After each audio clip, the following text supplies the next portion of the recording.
Hartlike goeiemôre, dit is Dinsdagoggend, die 10de Februarie 2026. My naam is Dani Gerber en vir my weer die eer en die voorreg om saam met jou te kan kuier rondom God se woord. Vandag gaan ons bietjie praat oor dink aan my. Hou my in gedagte. En dit nie maar die woorde wat ons al gelees het in God se woord nie. As ons dink aan die verhaal daar in Genesis 39, is dit waar Josef in die gevangenis was. En hoekom was hy in die gevangenis? Want Potifar se vrou wou hom saam met hom in die bed spring en hy het toe nog nie hierdie goed lus gehad vir dit nie. En toe die koning hom laat toesluit, want hy kommersdag nou sy vrou oneer en hy wou snaakse goed met haar doen en toe die koning hom in die tronk gegooi. En terwyl hy in die tronk is, as ons gaan kyk daar in Genesis 40, was daar 2 manne saam met hom in die tronk gewees. Dit was die hoof van die skinkers en die hoof van die bakkers gewees. En hulle albei toe 'n droom gehad en Josef het toe hierdie droom vir hom uitgelê. En hy sê hierso in verse 12, dis nou Genesis 40 vers 12, toe sê Josef vir hom, dit is die uitlegging daarvan. Die 3 ranke is 3 dae. Binne 3 dae sal Farao jou hoof verhef, jou in jou rang herstel en jy sal die beker van Farao in sy hand gee, net soos vroeër toe jy 'n skinker was.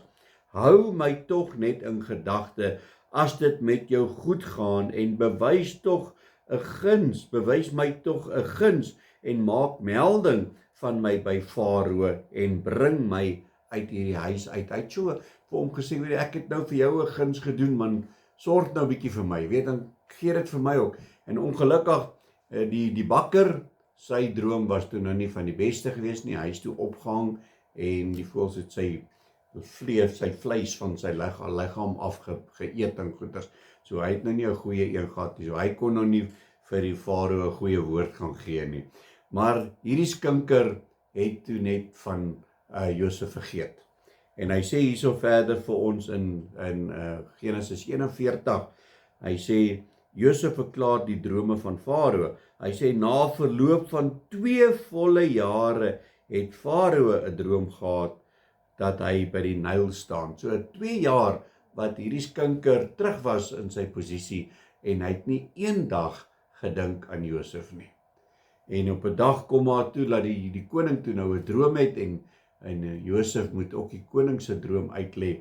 En hy sê toe in vers 9, en toe het die voorman van die skinkers met Farao gespreek en gesê, ek moet vandag my sondes en gedagtenis bring.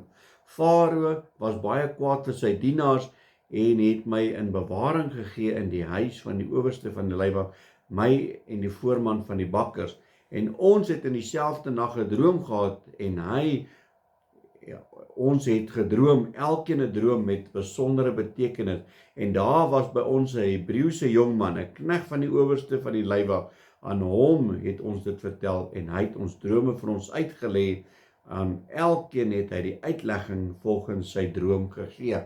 So 2 jaar gevat voor hierdie man vir die koning gesê het, o ja, daar was 'n man in die tronk gewees en hy kan drome uitlê. En toe eers het hy hom in sy gedagtenis gehad en Josef is toe uit die tronk uitgehaal en julle kan die verhaal verder gaan lees. En ek wil vandag vir jou sê, voel jy nie ook baie keer soos Josef?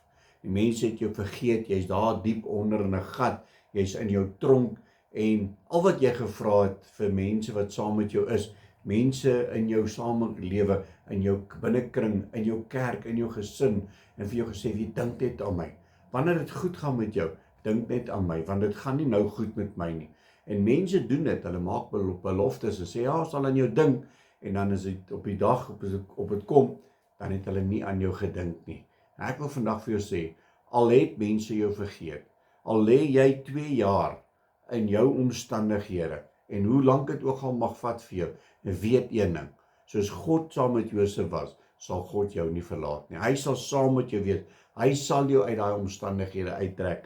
God sal jou ook nooit, maar nooit daar los nie. Hy sal aan jou dink, hy is saam met jou in daai pad. Hy gaan jou nie dalk met daai oomblik uithaal op daai spesifieke oomblik nie, maar hy is saam met jou in daai omstandighede, want hy weet wat jy is, hy weet wat hy jou kan toelaat om deur te gaan. So wanneer jy iemand vra om te sê, weet jy wat, dink aan my. En iemand vra jou, dink aan my, moenie versuim nie. Moet nooit versuim om mense in jou gebede te hou nie. Want ons is te geneig om te sê, ek bid vir jou, maar dan doen ons nie. So kom ons bid vir mense, want dat dit goed gaan met ons. Amen.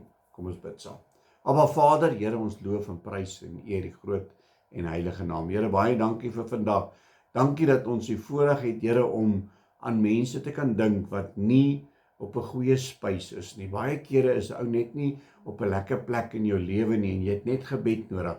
Here, dat ons nie sal versuim om vir sulke mense op te dra in gebed nie. Here, want ons weet U hoor ons gebede en Here, dan kan U kom en U kan daai persoon ook oplig uit sy omstandighede uit.